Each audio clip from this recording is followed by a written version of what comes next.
हाँ, यहाँ से पढ़ो दोबारा, ठीक है। किसी पदार्थ को दी गई ऊष्मा की वह मात्रा जो पदार्थ के ताप को स्थिर रखते हुए उसकी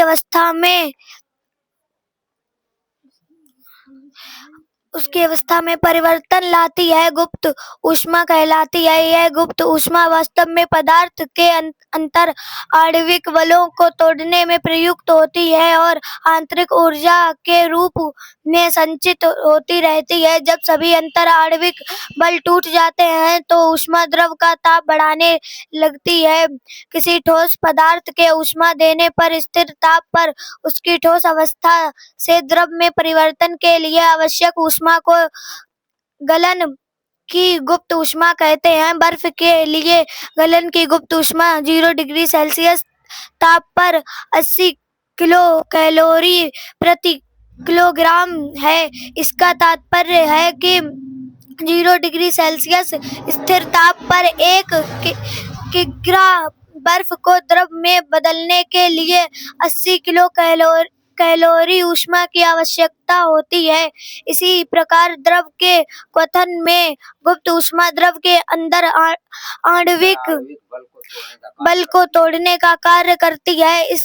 इस अवस्था में ताप में वृद्धि नहीं होती है। किसी द्रव को गैसीय अवस्था में परिवर्तित करने के लिए आवश्यक ऊष्मा को जबकि अवस्था परिवर्तन के समय ताप स्थिर रहे वाष्पन की गुप्त ऊष्मा कहते हैं। जल के लिए वाष्पन की गुप्त ऊष्मा 540 किलो कैलोरी प्रति किलोग्राम है। इसका तात्पर्य है कि 100 डिग्री सेल्सियस ताप के लिए 1 किलोग्राम जल को इतने ही ताप पर वाष्प में बदलने के लिए 540 किलो कैलोरी ऊष्मा की आवश्यकता होती है।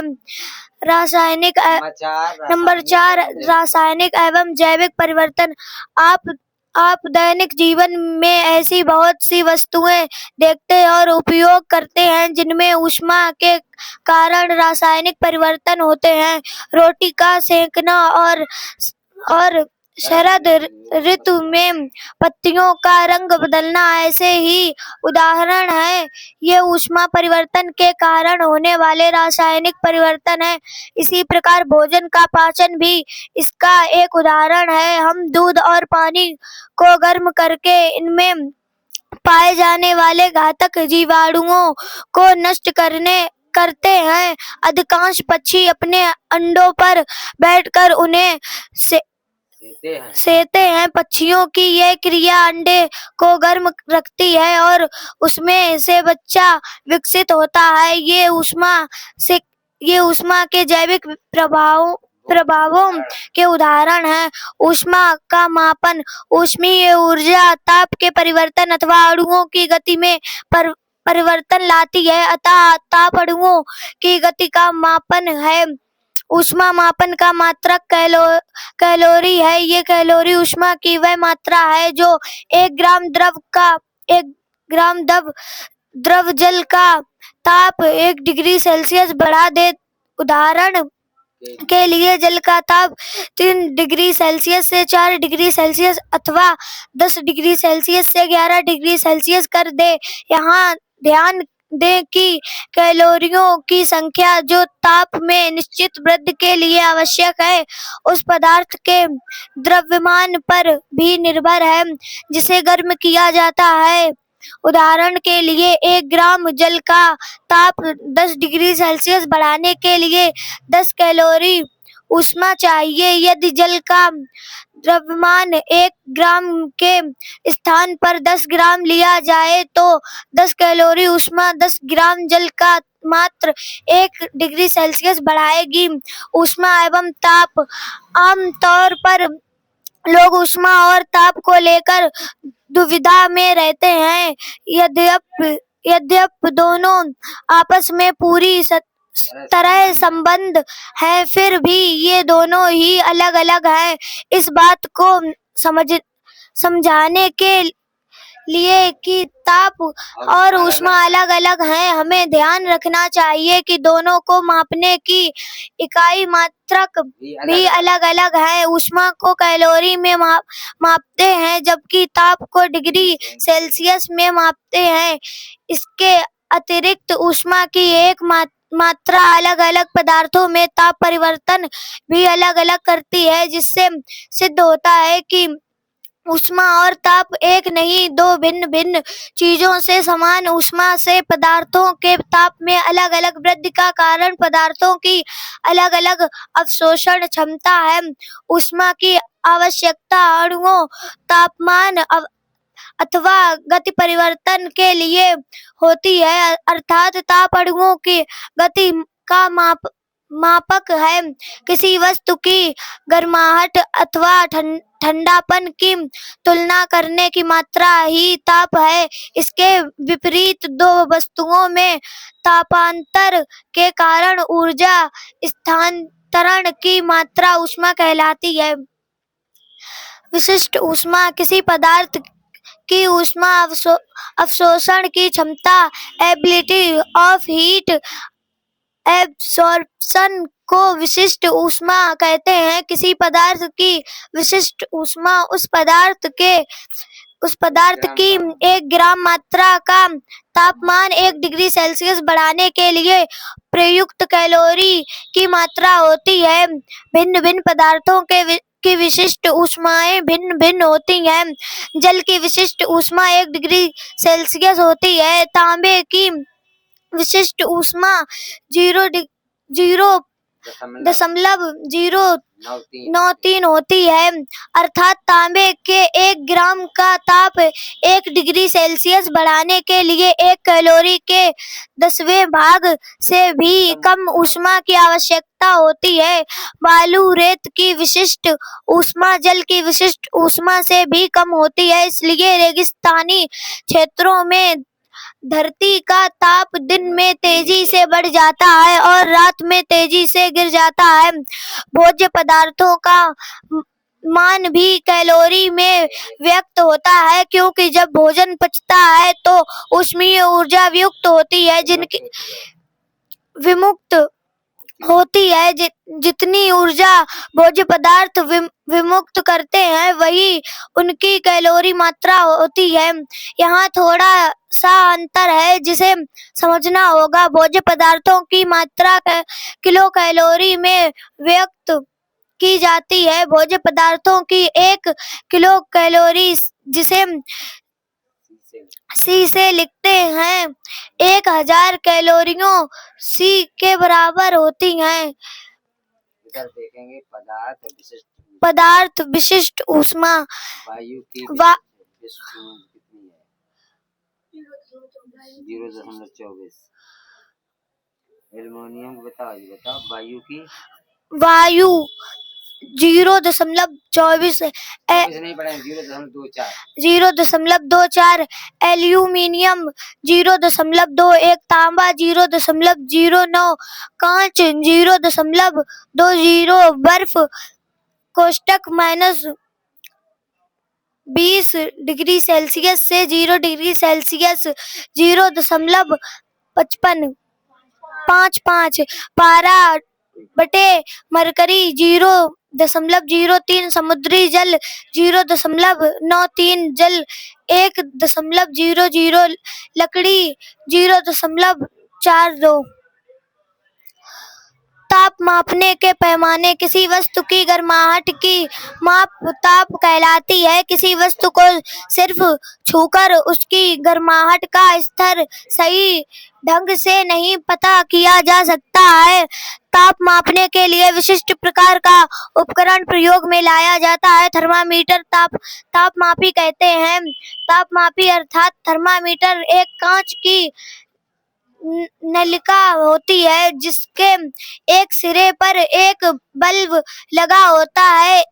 इस बल्ब में पारा भरा होता है। कांच की नली में एक केस नलिका होती है, जिससे पारा चलता है। कांच की नलिका में खाने बने होते हैं, जिन पर चिन्ह अंकित होते हैं। होते हैं। आमतौर पर प्रयुक्त होने वाले थर्मामीटर और प्रयोगशाला के थर्मामीटर ऐसे ही होते हैं। चिकित्सकीय कार्यों के थर्मामीटर भी ऐसे ही होते हैं। इसमें ताप की गणना डिग्री सेल्सियस में करते हैं। इसे डिग्री सेल्सियस लिखते हैं। प्रयोगशाला तापमापी का प्रयोग करना। प्रयोगशाला तापमापी में दो मानक चिन्ह बने होते हैं। नीचे की ओर 0 डिग्री सेल्सियस का चिन्ह होता है जो बर्फ का गलनांक है तथा ऊपर की ओर 100 डिग्री सेल्सियस का चिन्ह होता है जो जल का क्वथनांक है। इन दोनों चिन्हों के बीच की दूरी को 100 बराबर भागों में विभाजित किया जाता है। प्रत्येक खंड को 1 डिग्री सेल्सियस कहते हैं। सुविधा के लिए प्रयोगशाला तापमापी में 0 से 10 डिग्री सेल्सियस नीचे और 100 डिग्री सेल्सियस ऊपर तक खाने चिन्हित होते हैं। प्रयोगशाला तापमापी कोष्टक -10 डिग्री सेल्सियस से 110 डिग्री सेल्सियस मोमबत्ती की ज्वाला का ताप नहीं बता सकता है क्योंकि मोमबत्ती की लौ का ताप 300 डिग्री सेल्सियस से अधिक होता है। वैज्ञानिकों ने तापमापन के लिए एक अन्य पैमाने का भी आविष्कार किया जिसे केल्विन स्केल कहते हैं। इस पैमाने पर ताप की गणना केल्विन में की जाती है। सेल्सियस पैमाने को भी केल्विन पैमाने में आसानी से बदला जा सकता है। इसके लिए सेल्सियस पैमाने के मान में 273 डिग्री सेल्सियस जोड़कर केल्विन पैमाने का ताप ज्ञात किया जा सकता है। उदाहरण के लिए केल्विन पैमाने पर जल 273 के कोष्टक 273 degree Celsius plus 0 degree Celsius पर जमता है। केल्विन पैमाने पर जल का उबलना क्वथन का बिंदु 373 के कोष्टक 273 degree Celsius plus 100 degree Celsius है। केल्विन पैमाना सेल्सियस पैमाने से अधिक उपयोगी होता है क्योंकि इनका निम्नतम ताप 0 डिग्री केल्विन 273 डिग्री सेल्सियस के बराबर होता है जिससे अत्यधिक निम्न स्तर के ताप की गणना आसानी से की जा सकती है। 0 डिग्री सेल्सियस अथवा -273 डिग्री सेल्सियस वह न्यूनतम ताप है जिस ताप तक कोई वस्तु पहुंच सकती है। इसे परम शून्य ताप कहते हैं। सेल्सियस पैमाने एवं केल्विन पैमाने का पारस्परिक तुलनात्मक चित्रण चित्र में दर्शाया गया है। सेल्सियस पैमाना केल्विन पैमाना, ठीक। जल का हिमांक यहाँ 0 डिग्री 273, जल का क्वथनांक 373 दिखाया यहाँ पे। सेल्सियस पैमाने में 100 दिखाया गया यहाँ पे 373। परम शून्य ताप यहाँ पे केल्विन 0 है तो यहाँ पे -273 दिखाया। सेल्सियस पैमाना अथवा केल्विन पैमाना का ये चित्र दिखाया गया है। यहाँ पे आप देखिएगा। डॉक्टरी थर्मामीटर अर्थात क्लिनिकल थर्मामीटर मनुष्य के शरीर का ताप मापने का काम करता है। ये थर्मामीटर ताप के बहुत छोटे परास 35 डिग्री सेल्सियस से 42 डिग्री सेल्सियस के बीच के ताप को ही माप सकता है। थर्मामीटर पर चिन्ह और खाने भी इसी प्रकार से बने होते हैं क्योंकि शरीर का ताप इस सीमा से अधिक परिवर्तित नहीं होता है। सामान्य रूप से मनुष्य के शरीर का तापमान 36.9 डिग्री सेल्सियस होता है। क्लिनिकल थर्मामीटर का प्रयोग सबसे पहले थर्मामीटर के मापांक को ध्यान से पढ़ लीजिए। हम देखते हैं कि प्रत्येक खाने का मान 1 डिग्री सेल्सियस होता है जो 10 बराबर छोटे छोटे खानों में बांटा होता है। बटा होता है। अब थर्मामीटर के अंदर की चमकीली रेखा देखिए। इस रेखा का ऊपरी बिंदु ताप निर्धारित करता है। यह रेखा थर्मामीटर में ताप के अनुसार बढ़ती और घटती है। ये पारे की रेखा है।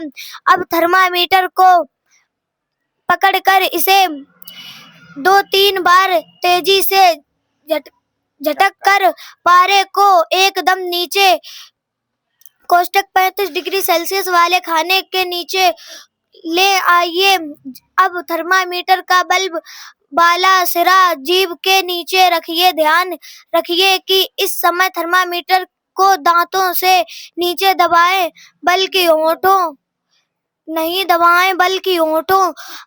होठों से हल्का सा दबाएं, अन्यथा अधिक दबाव पड़ने पर यह टूट सकता है और पारा पेट में चला जाएगा, जिससे आपके जीवन को खतरा हो सकता है। कुछ ही देर में पारा ऊपर की ओर चढ़ने लगता है। एक मिनट बाद थर्मामीटर मुंह से हटा लीजिए और पारे का पाठ्यांक लीजिए। यही हमारे शरीर का तापमान होता है। ये तुम्हारा बल्ब है, ये संकीर्ण मोड है। यहाँ 35-37 ये लिखा है। सामान्य शरीर का ताप 37 डिग्री सेंटीग्रेड होता है। बुखार हो तो बढ़े घटे यही चीज दिखाई है। क्लिनिकल थर्मामीटर के भीतर की पतली केस नली में जहां पारा गति करता है, वहां बल्ब के पास संकीर्ण मोड होता है। यह मोड पारे को बल्ब में तुरंत वापस नहीं आने देता है, अतः आप थर्मामीटर का पाठ्यांक आराम से पढ़ सकते हैं। थर्मामीटर कई बार तो घंटों तक वही ताप देता है। पुनः प्रयोग करने के लिए थर्मामीटर को फिर 2-3 बार झटक कर पारा नीचे गिराते हैं। क्लिनिकल थर्मामीटर को भी गर्म जल में नहीं डालना चाहिए। ऐसा करने से पारे में अप्रत्याशित प्रसार होगा और थर्मामीटर टूट सकता है।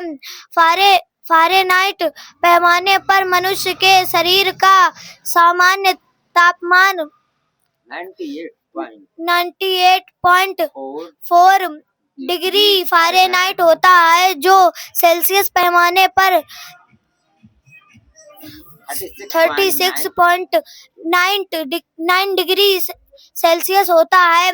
सेल्सियस पैमाने तथा फारेनहाइट पैमाने में परस्पर परिवर्तन के लिए निम्न सूत्र का प्रयोग होता है। सेल्सियस डिग्री से फारेनहाइट में बदलना। फारेनहाइट डिग्री सेल्सियस डिग्री गुणे 9/5 + 32 फारेनहाइट डिग्री से सेल्सियस में बदलना। सेल्सियस डिग्री बराबर कोष्टक फारेनहाइट डिग्री -32 कोष्टक गुणे 5/9। उदाहरण के लिए मनुष्य के शरीर का तापमान सेल्सियस पैमाने पर 36.9 डिग्री सेल्सियस होता है। इसका मान फारेनहाइट पैमाने में ज्ञात करने के लिए सूत्र द्वारा 36 डिग्री सेल्सियस बराबर 37 डिग्री सेल्सियस बराबर 37 गुणे 9/5 + 32 बराबर 7.4 गुणे 9 + 32 बराबर कोष्टक 66.6 + 32 कोष्टक बराबर 98.6 डिग्री फारेनहाइट। इसी प्रकार फारेनहाइट को सेल्सियस में बदलने का उदाहरण 98.6 डिग्री फारेनहाइट बराबर कोष्टक 98.6 डिग्री फारेनहाइट -32 कोष्टक गुणे 5/9 बराबर 66 0.6 गुणे 5/9 बराबर 7.4 गुणे 5 बराबर 37 डिग्री सेल्सियस। ऊष्मा की मात्रा। किसी वस्तु द्वारा ऊष्मा की मात्रा ग्रहण करना अथवा मुक्त करना निम्नलिखित बातों पर निर्भर है। एक, पदार्थ के निर्माण तत्व पर निर्भरता। पदार्थ के निर्माण तत्व पर निर्भरता। भिन्न भिन्न तत्वों से बने पदार्थों की समान तापवृद्धि के लिए ऊष्मा की भिन्न भिन्न मात्रा आवश्यक होती है। पदार्थ के तापांतर पर निर्भरता। वस्तु का तापमान जितना अधिक बढ़ाना होता है, ऊष्मा की आवश्यकता भी उतनी अधिक होती है। वस्तु का द्रव्यमान। बड़े द्रव्यमान की वस्तुओं का तापमान एक निश्चित मात्रा में बढ़ाने के लिए उसी तापवृद्धि के लिए कम द्रव्यमान वाली वस्तु से अधिक ऊष्मा की आवश्यकता होती है। ऊष्मा का मात्रक। सामान्य तौर पर ऊष्मा की मात्रा की गणना के लिए मात्रक कैलोरी होता है। एक कैलोरी वह ऊष्मा की मात्रा होती है जो जल के 1 ग्राम भाग का ताप 1 डिग्री सेल्सियस बढ़ाने में काम आती है। ऊष्मा का बड़ा मात्रक किलो कैलोरी है। 1 किलो कैलोरी बराबर 1000 कैलोरी। 1 किलो कैलोरी ऊष्मा की वह मात्रा है जो 1 किलोग्राम जल का ताप 1 डिग्री सेल्सियस बढ़ाने के काम आती है। खाद्य पदार्थों में ऊर्जा की मात्रा की गणना किलो कैलोरी में की जाती है। आधुनिक और अंतर्राष्ट्रीय स्तर पर ऊर्जा अथवा ऊष्मा का मात्रक जूल है। एक कैलोरी बराबर 4.184 जूल। 184 जूल। 1 कैलोरी बराबर 4.184 गुणे कोष्टक 10 गुणे जूल होल क्यूब कोष्टक जूल बराबर 4184 जूल। ऊष्मीय क्षमता। यदि हम 1 कैलोरी अथवा 4.184 जूल ऊष्मा 1 ग्राम जल को दें तो जल का तापमान 1 डिग्री सेल्सियस बढ़ जाएगा। आप कल्पना कीजिए कि किसी अन्य पदार्थ की इतनी ही मात्रा को इतनी ही ऊष्मा दी जाए तो क्या होगा? क्या तापवृद्धि भी समान होगी? इसलिए निम्नलिखित प्रयोग को समझाइए।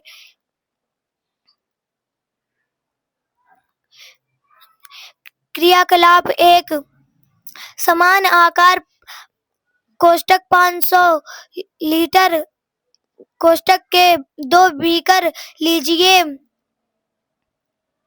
लीजिए। कमरे के तापमान पर एक बीकर में 200 मिली जल और दूसरे में 200 मिली वनस्पति तेल भरिए। एक स्प्रिट लैंप की सहायता से दोनों बीकर एक निश्चित समय तक गर्म कीजिए। अब इन दोनों बीकरों में रखे द्रव का तापमान थर्मामीटर की सहायता से ज्ञात कीजिए। आप देखेंगे कि वनस्पति तेल का तापमान जल की अपेक्षा अधिक बढ़ा है।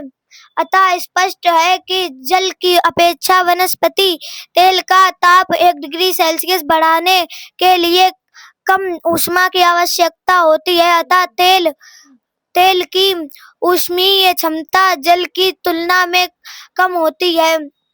किसी पदार्थ का ताप 1 डिग्री सेल्सियस बढ़ाने के लिए आवश्यक ऊष्मा को विशिष्ट ऊष्मा कहते हैं। इसका मात्रक कैलोरी प्रति डिग्री सेल्सियस और जूल प्रति डिग्री सेल्सियस होता है।